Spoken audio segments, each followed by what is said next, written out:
ये है हमारा इंडियन इकोनॉमिक डेवलपमेंट का लेक्चर और आज हम डिस्कस करेंगे चैप्टर 2। ये फर्स्ट चैप्टर की तरह ही वन शॉट वीडियो होगा और इसमें हम फटाफट से चैप्टर को कवर करने की कोशिश करेंगे। चैप्टर का नाम से शुरू करते हैं, economic systems and common goals of 5 year plans. इस चैप्टर में हम इकोनॉमिक सिस्टम्स क्या होते हैं उन्हें समझेंगे और हमारी इकोनॉमी में 5 ईयर प्लान्स क्या थे, उनके क्या गोल्स थे, उस टॉपिक को हम समझने की कोशिश करेंगे। तो शुरू करते हैं। सबसे पहले समझते हैं कि इकोनॉमिक सिस्टम क्या है। इकोनॉमिक सिस्टम बेसिकली एक ऐसा स्ट्रक्चर है जो किसी भी इकोनॉमी में चीज़ों को चला रहा है। कैसे समझ सकते हैं? देखो, economic system refers to economic order in a country. ये ऑर्डर क्या है कंट्री का? इट इंक्लूड्स, ये हमें क्या क्या बताता है? जो भी हम किसी इकोनॉमिक सिस्टम को स्टडी करने की कोशिश करते हैं, हमें क्या क्या पता चलता है कि सिस्टम ऑफ प्रोडक्शन क्या है, सिस्टम ऑफ रिसोर्स एलोकेशन क्या है, system of distribution of goods and services in the economy क्या है। मुद्दा क्या है? बेसिकली सिस्टम ऑफ इकोनॉमी में हम पता करते हैं कंट्रोल किसके हाथ में। चीज़ों का कंट्रोल गवर्नमेंट के हाथ में है, लोगों के हाथ में है, दोनों के हाथ में। कंट्रोल किसका है इकोनॉमी में? जब हम उस स्ट्रक्चर को स्टडी करते हैं ना, तब हम क्या स्टडी कर रहे होते हैं? किसी भी कंट्री का इकोनॉमिक सिस्टम। बेसिकली क्या पॉइंट्स हाईलाइट कर दिए कि रिसोर्स एलोकेट कौन कर रहा है, किस तरीके से रिसोर्स एलोकेट हो रहे हैं, या फिर क्या बोल दिए कि प्रोडक्शन का सिस्टम क्या है, कौन ज़्यादा प्रोड्यूस कर रहा है, किसकी मर्जी से प्रोडक्शन हो रहा है। Distribution of goods and services in the economy कैसे है? लोगों के वेलफेयर के लिए सामान बनाया बांटा जा रहा है या फिर प्रॉफिट कमाने के लिए सामान बनाया बांटा जा रहा है। सिस्टम क्या है? बेसिकली कंट्रोल किसका है, मर्जी किसकी चल रही है इकोनॉमी में। जब हम उस चीज़ को, स्ट्रक्चर को स्टडी कर रहे हैं, तब हम क्या पढ़ रहे हैं? इकोनॉमिक सिस्टम पढ़ रहे हैं। तो किसी भी इकोनॉमी में हमारे पास 3 टाइप के इकोनॉमिक सिस्टम्स होंगे जिनके बारे में हम पढ़ने वाले। कौन कौन से 3 सिस्टम्स होंगे? कैपिटलिस्ट इकोनॉमी होगी, सोशलिस्ट इकोनॉमी होगी या फिर मिक्स्ड इकोनॉमी। अब इनकी डिटेल्स में डाइव करने से पहले हम इनके ऑल्टरनेटिव नाम जान लेते हैं। कैपिटलिस्ट इकोनॉमी को मार्केट इकोनॉमी भी कहा जाएगा या फिर इसको फ्री इकोनॉमी भी कहा जाएगा। सोशलिस्ट इकोनॉमी को सेंट्रली प्लान्ड इकोनॉमी कहा जाएगा या फिर कंट्रोल्ड इकोनॉमी कहा जाएगा। मिक्स्ड इकोनॉमी, जहां पर इन दोनों के फीचर्स दिखेंगे, उन्हें हम मिक्स्ड इकोनॉमी कहेंगे।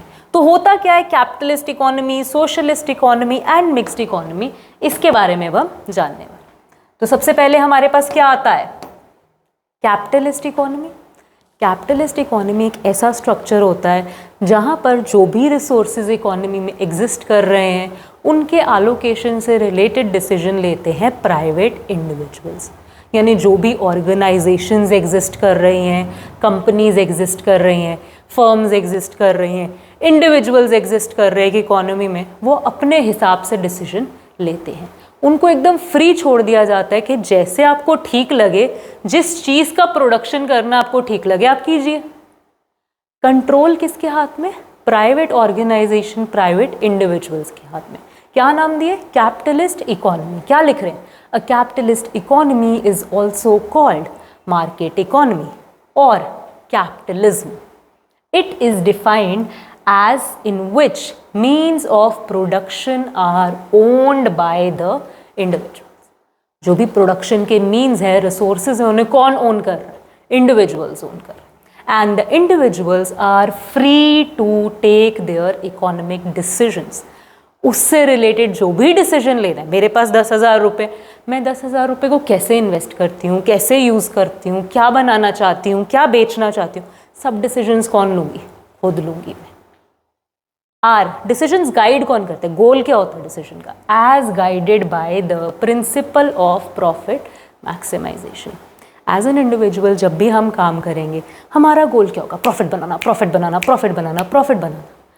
कैपिटलिज्म में, कैपिटलिस्ट इकोनॉमी में इंडिविजुअल्स के पास डिसीजन मेकिंग पावर है, तो वो हमेशा क्या सोच के डिसीजन लेंगे कि मेरा मुनाफा कहाँ ज़्यादा हो रहा है।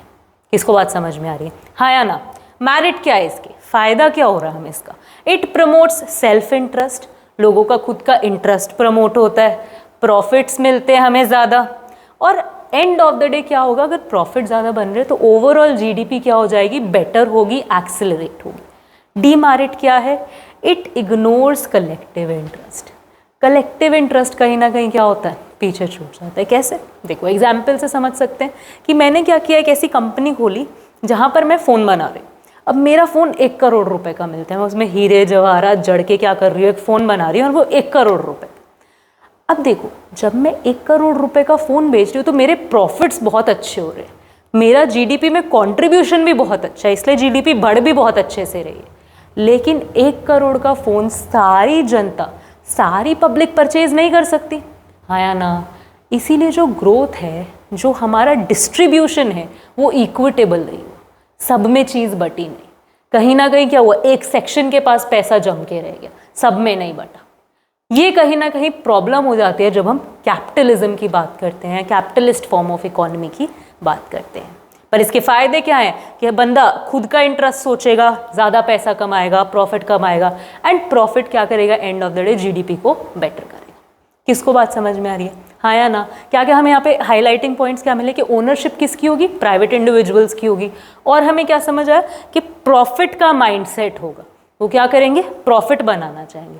कहीं ना कहीं इसके फायदे होंगे कि जीडीपी बेटर होगा, कहीं ना कहीं इसका नुकसान होगा कि लोग पीछे छूट जाएंगे, इक्वालिटी प्रमोट नहीं हो पाएगी। नेक्स्ट फॉर्म पे चलते हैं।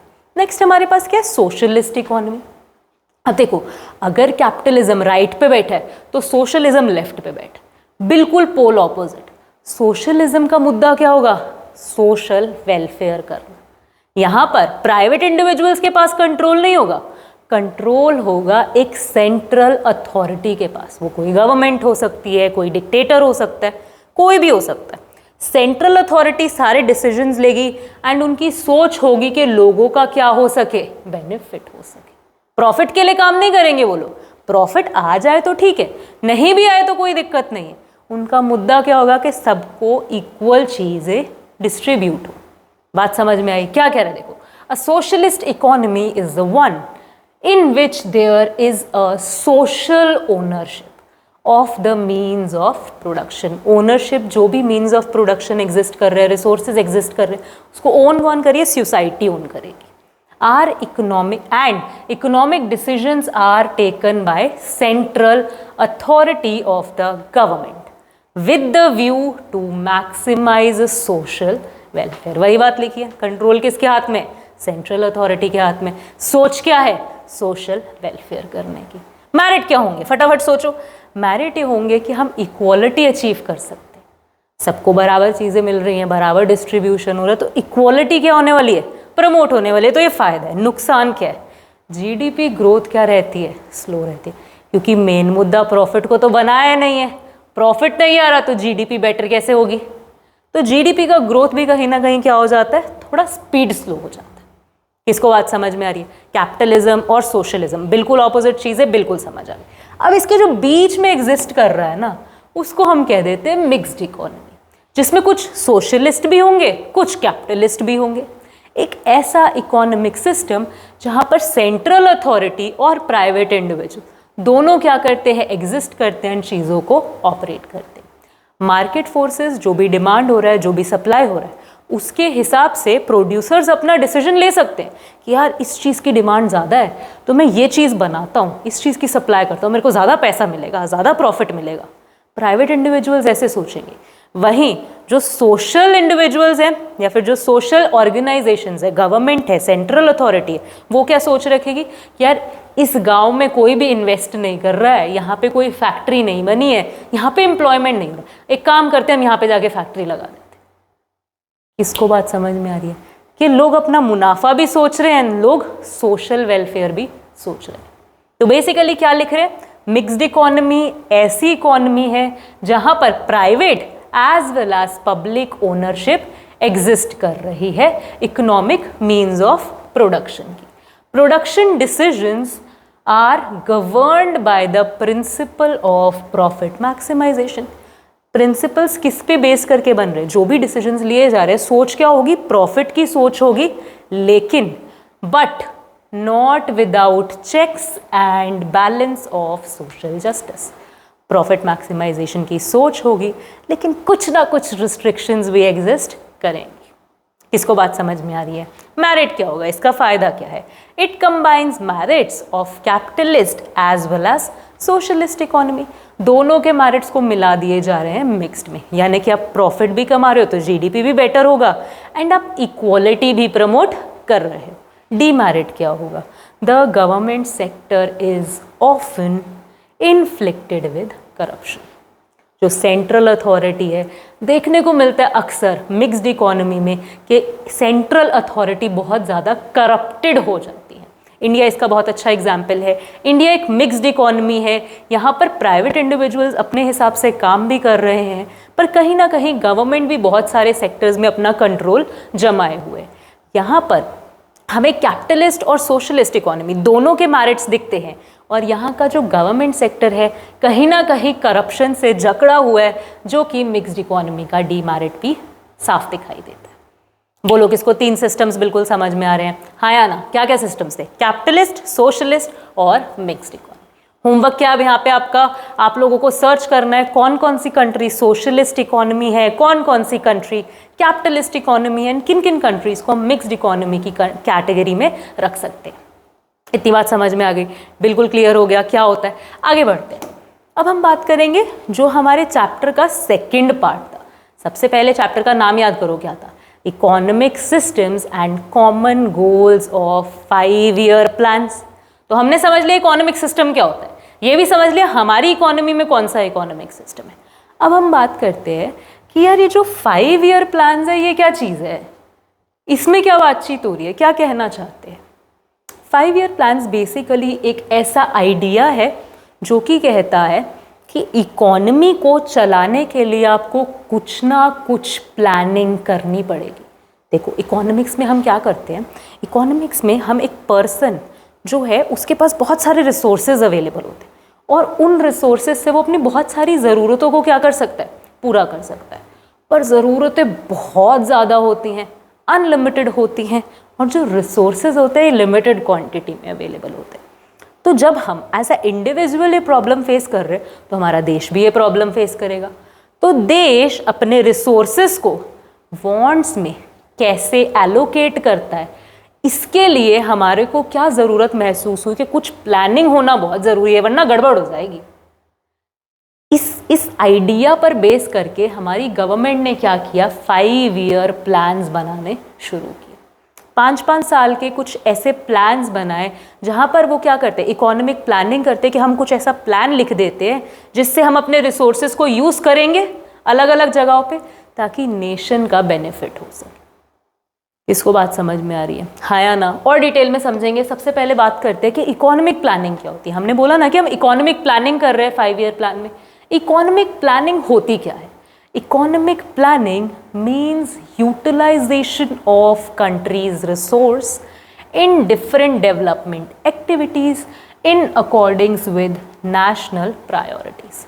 देश की जो भी ज़रूरतें हैं उनको पूरा करने के लिए देश के रिसोर्सेस को जब हम यूज़ करते हैं डेवलपमेंट करने के लिए, उस सारे स्ट्रक्चर को, सारे प्रोसेस को क्या नाम दे दिया, इकोनॉमिक प्लानिंग। किसको बात समझ में? अच्छा एक सवाल बनता है यहाँ पे कि इकोनॉमिक प्लानिंग की इंडिया को ज़रूरत क्या पड़ी? इकोनॉमिक प्लानिंग की इंडिया को ज़रूरत पड़ी क्योंकि लास्ट चैप्टर को याद करो, हमने क्या पढ़ा था कि जो ब्रिटिश इकोनॉमी थी, ब्रिटिशर्स थे, उन्होंने अपना ये अलग अलग चीज़ें करके बेसिकली क्या किया था, हमारी इकोनॉमी को एक ऐसी पोजीशन पे लाके खड़ा कर दिया था कि हमारी इकोनॉमी बैकवर्ड भी हो चुकी थी और स्टेगनेंट भी हो चुकी थी। उस सर्कल से बाहर निकलने के लिए हमें इकोनॉमिक प्लानिंग की ज़रूरत थी। देखो पढ़ते क्या लिखा है, India inherited from British a backward and stagnant economy. Britishers ने हमें क्या दी थी, एक पिछड़ी हुई और एक थमी हुई इकोनॉमी दी थी। बैकवर्ड क्यों थी? क्योंकि हमारे जो आउटपुट लेवल्स थे वो क्या थे, बहुत ज़्यादा लो थे, हम ज़्यादा प्रोडक्टिविटी नहीं दिखा पा रहे थे। स्टेगनेंट क्यों थी? क्योंकि हमारी जीडीपी ग्रो नहीं कर रही थी। बात समझ में आ गई? यहाँ पे पिछले चैप्टर का लिंक भी अटैच कर दूंगी, वो आप वन शॉट वीडियो देखोगे तो आपको ये वाली चीज़ बिल्कुल समझ में आ जाएगी। ओके, तो यहाँ पे आते हैं, क्या बात की हमने कि ब्रिटिशर्स ने हमें एक स्टैग्नेंट और बैकवर्ड पोजीशन में छोड़ दिया था। अब दिक्कत क्या थी कि हम इंडिया इस पोजीशन से खुद ब खुद नहीं निकल सकते थे। एज इंडिविजुअल्स, आपके मेरे जैसे इंडिविजुअल्स ये बैकवर्ड और स्टैग्नेंट पोजीशन से खुद ब खुद नहीं निकल सकते थे, हमें एक पुश की ज़रूरत थी। ठीक उसी तरह जैसे कोई बच्चा बहुत बुरी तरह गिर जाए, उसको उठाने के लिए किसी की ज़रूरत तो पड़ेगी ना। हमारी इकॉनमी बहुत बुरी तरह गिरी हुई थी, उसको उठाने के लिए एक एक्सटर्नल पुश की ज़रूरत थी। समझ आ रही है बात? वो पुल हमारे को कैसे मिला? इकोनॉमिक प्लानिंग की वजह से मिला। देखो लिखा क्या है, सच एन इकोनॉमी मतलब स्टेगनेंट और backward economy could not be left to the market forces of demand and supply to trace the path of growth and development. हमें खुद ब खुद अपने बिहाफ पे छोड़ा नहीं जा सकता था कि लोग अपने आप कर लेंगे काम। हमें किस चीज़ की ज़रूरत थी? It needed a big push of investment supported by the government. Government की तरफ से हमें एक बहुत बड़े धक्के की ज़रूरत थी, एक बहुत बड़े पुश की ज़रूरत थी, इन्वेस्टमेंट के पुश की, ताकि हम लोग क्या कर सके? ग्रो कर सके। किसको बात समझ में आ रही? समझ में आए कि इकोनॉमिक प्लानिंग क्या है और इकोनॉमिक प्लानिंग की ज़रूरत क्या है। बेसिकली जो इकोनॉमिक प्लानिंग का आइडिया है ना, ये सोवियत यूनियन से आया। सोवियत यूनियन एक ऑर्गेनाइजेशन होती थी वर्ल्ड वॉर टाइम से पहले, फिर वो बाद में ब्रेक हो गई थी रशिया एंड अदर कंट्रीज़ में। तो सोवियत यूनियन में बेसिकली 5 ईयर प्लान्स का ऐसे इकोनॉमिक प्लानिंग का आइडिया डेवलप किया गया था एंड इंडिया ने ये 5 ईयर प्लान का जो आइडियोलॉजी है वहीं से क्या किया हुआ है? अडॉप्ट किया हुआ है। इतनी बात समझ में आ रही है? हिस्ट्री चेक भी हो गया थोड़ा सा। अब हमारा मुद्दा क्या है? 5 ईयर प्लान्स भी समझ आ गए। तो अभी जो 5 ईयर प्लान्स बन रहे थे इंडिया में अलग अलग टाइम पे, इनके कुछ कॉमन गोल्स क्या थे? ये अचीव क्या करना चाहते थे? बेसिकली ये प्लानिंग करके हम क्या अचीव करना चाहते थे वो देखते हैं। देखो, हम अचीव करना चाहते थे जीडीपी ग्रोथ, कि हमारे जो देश का प्रोडक्शन है वो क्या हो जाए? बेटर हो जाए। हम पहले 10 कुर्सियां बना रहे हैं, अब 20 बनाने लगे। हम पहले 1 चेयर बना रहे हैं, अब चेयर तो एक ही बात हो गई, 1 टेबल बना रहे हैं, अब 4 बनाने लगे। बोलो किसको बात समझ में आ रही? तो हम क्या चाहते थे कि increase in GDP implies increase in the level of output of the economy. Production बढ़ रहा है मतलब आउटपुट बढ़ रहा है इकोनॉमी के अंदर। It implies an increase in the flow of goods and services in the economy which leads to economic growth. GDP grow कर रहा है मतलब आउटपुट बढ़ रहा है, मतलब लोगों के पास गुड्स एंड सर्विसेज ज़्यादा पहुंच रही है, मतलब ओवरऑल इकोनॉमी ग्रो कर रही है। Increase in GDP depends on 2 factors. अब बता रहे कि जीडीपी किन किन चीज़ों पे डिपेंड करती है? ग्रो करना है ना जीडीपी को, किन किन चीज़ों पे जीडीपी डिपेंड करेगी? Increase in resource base of the country. या तो हम अपने रिसोर्सेज को बेटर कर ले तब हमारी जीडीपी ग्रो हो सकती है। यानी कि फॉर एग्जांपल आपके पास एक फैक्ट्री, अगर आपको प्रोडक्शन बेटर करना है तो या तो आप अपना रिसोर्स ही बढ़ा लो, 2 फैक्ट्री करो। क्या किसको बात समझ में आ रही है? या फिर आप क्या करो? इनोवेटिव टेक्नोलॉजी लेके आओ, ऐसी कोई मशीन ले आओ जिससे पहले आप 10 कर रहे थे लेकिन उस मशीन से 20 होने लग जाए। किसको बात समझ में आ रही? कि ग्रोथ के 2 ही तरीके हैं, या तो रिसोर्स बढ़ जाए किसी तरीके से, या फिर हम कुछ इनोवेटिव टेक्नोलॉजी लें। तो जो भी 5 ईयर प्लान्स थे वो इन्हीं चीज़ों पे काम कर रहे थे कि कैसे हम रिसोर्सेज को बेटर कर सकते हैं, कैसे हम टेक्नोलॉजिकल डेवलपमेंट कर सकते हैं। नेक्स्ट हमारा गोल क्या था? मॉडर्नाइजेशन। मॉडर्नाइजेशन क्या बोल रहा है? It refers to adapting and adoption of modern technology. India में अगर हमने फर्स्ट चैप्टर पढ़ा है साथ में, तो हमें इतनी बात पता है कि ज़्यादा इंडस्ट्रियलाइजेशन नहीं था, मॉडर्न इंडस्ट्री ज़्यादा डेवलप नहीं हुई थी। लेकिन जो 5 ईयर प्लान्स थे इन्होंने फोकस किया कि मॉडर्न इंडस्ट्रीज डेवलप हो, इंडिया में टेक्नोलॉजिकल डेवलपमेंट आए। साथ ही साथ इंडिया का मॉडर्नाइजेशन सिर्फ टेक्नोलॉजी पे बेस्ड नहीं था, उन्होंने कहीं ना कहीं सोशल सेक्टर को भी मॉडर्नाइज करने की कोशिश की। जैसे कि हम याद करो, हमने पढ़ा था ना कि जो फीमेल्स का लिटरेसी रेट है वो बहुत कम था। ऐसी स्कीम्स लाई गई जहाँ पे फीमेल लिटरेसी को पुश करने के लिए इनिशिएटिव्स दिए गए। किसको बात समझ में आ रही है? कि मॉडर्नाइजेशन के 2 इम्पैक्ट्स थे, 2 साइड्स थी। एक तो टेक्नोलॉजिकल डेवलपमेंट, उधर मॉडर्नाइजेशन किया गया, और एक सोशल डेवलपमेंट उधर मॉडर्नाइजेशन किया गया। क्या किसको बात समझ में आ रही है? देखो पढ़ते हैं क्या लिखा है। It refers to adapting and adoption of modern technology in the process of growth. Output can be increased either by increasing the pool of resources और बाय यूजिंग इनोवेटिव टेक्नोलॉजी। बोला था ना पिछले पॉइंट में, या तो रिसोर्सेज बढ़ जाएं या फिर टेक्नोलॉजी बेटर हो जाए। तो ये पॉइंट हमें कहाँ फोकस करने को बोल रहे हैं? टेक्नोलॉजी पे। Modern age is the age of science and innovation. आज का ज़माना साइंस और इनोवेशन का ज़माना है, एंड हमें टोटल टाइम क्या फोकस करना है कि हम मॉडर्नाइज कैसे कर सकते हैं चीज़ों को। उससे हमारा क्या होगा? ओवरऑल प्रोडक्टिविटी इंक्रीज हो जाएगा। However, modernization in the context of goals of Plan in India was assigned social angle as well। यही बात की हमने कि टेक्निकल एंगल तो है ही, लेकिन इंडिया ने उसको एक सोशल एंगल भी दिया। Here it refers to modernization of social outlook। India ने सोशल आउटलुक को मॉडर्नाइज करने पे भी काम किया। किसको बात समझ में आ रही है? 5 ईयर प्लान्स हम समझ पा रहे हैं कि बन किस ले रहे हैं। देखो क्या कर रहे हैं, जीडीपी को ग्रो कर रहे हैं, धीरे धीरे चीज़ों को मॉडर्नाइज करने की कोशिश कर रहे हैं, और क्या कर रहे हैं? Self reliance and self sufficiency. Self reliance, self sufficiency, इन शब्दों का मतलब होता है खुद पे डिपेंड करना। हम कहते हैं ना मैं तो इंडिपेंडेंट हूँ। सेल्फ रिलायंस का भी वही मतलब होता है कि मैं खुद पे डिपेंड कर सकती हूँ। इंडिया को बाहर से कम चीज़ें इंपोर्ट करनी पड़े, जो भी खाना है, कपड़े हैं, एटसेट्रा एटसेट्रा, वो देश में ही बन जाए। इस चीज़ पे भी फोकस किया हमारे 5 ईयर प्लान्स ने कि इंडिया खुद पे डिपेंड करे, दूसरों के ऊपर निर्भर ना रहे। Self reliance means the state of non dependence on the rest of the world for the financial resources, कि हम दुनिया पे पैसों के लिए डिपेंड ना करें, हमें लोगों से डेट ना लेना पड़े, कर्जा ना लेना पड़े कि लाओ जी अमेरिका में 10 लाख करोड़ रुपए दे दो, लाओ जी रशिया जी हमें 10 लाख करोड़ रुपए दे दो। नहीं, हम खुद के फाइनेंसेस पे क्या कर सके? खड़े हो सके। Self sufficiency refers to the state of non dependence on the rest of the world for the essential supplies in the domestic economy. यानी कि हम खुद ब खुद में सेल्फ सफिशिएंट हो, पूरे पड़ जाए। जितना भी हमें हमारी देश को खाने की ज़रूरत है, कपड़ों की ज़रूरत है, वो हम नीड्स खुद ब खुद ही पूरी कर पाए, दूसरों पे डिपेंड ना करना पड़े। किसको बात समझ में आ रही है कि रिलायंस को हमने एक मॉनेटरी एंगल दिया है और सफिशिएंसी को हमने एक पेट भरने वाला एंगल दिया। इतनी बात समझ में आ रही है? इस पे भी क्या किया था हमारे 5 ईयर प्लान्स ने? फोकस किया था। और क्या थे?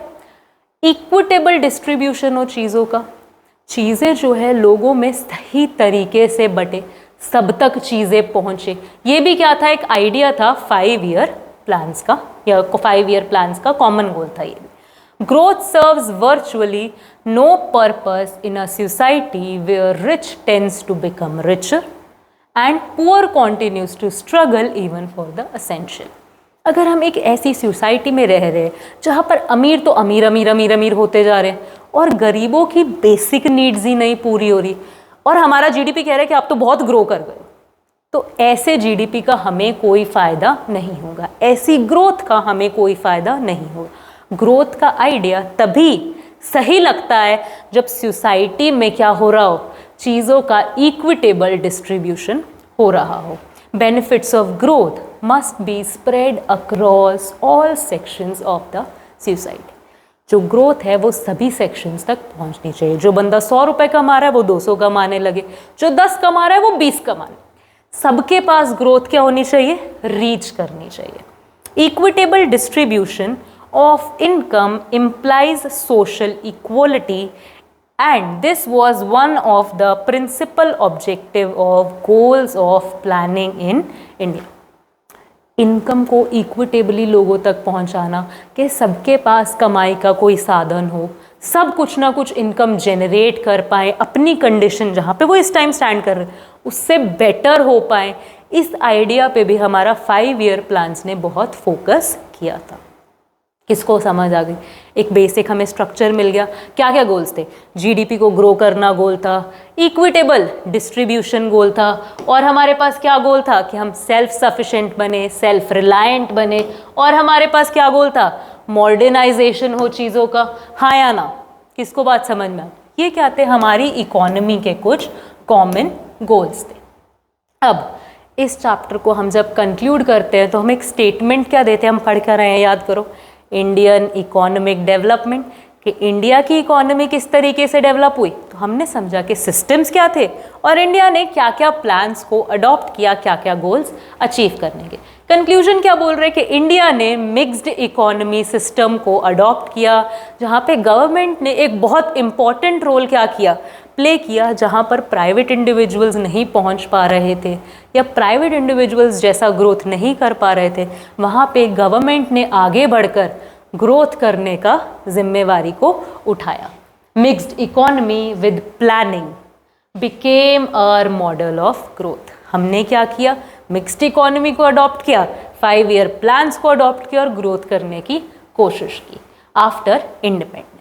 Public sector was to play the flagship role in the growth and development of the country. Public sector, central जो government है, उन्होंने बहुत क्या किया? important role play किया। The growth process was to be pursued according to the specified targets and plan after plan. जो भी growth के लिए हमने प्लान्स सेटअप किए थे, जो भी हम स्टेप्स ले रहे थे ग्रोथ के लिए, वो कुछ इस तरीके से एक के बाद एक, एक के बाद एक, एक के बाद एक, और हम इस तरीके से क्या करें? आगे आगे आगे बढ़ते गए।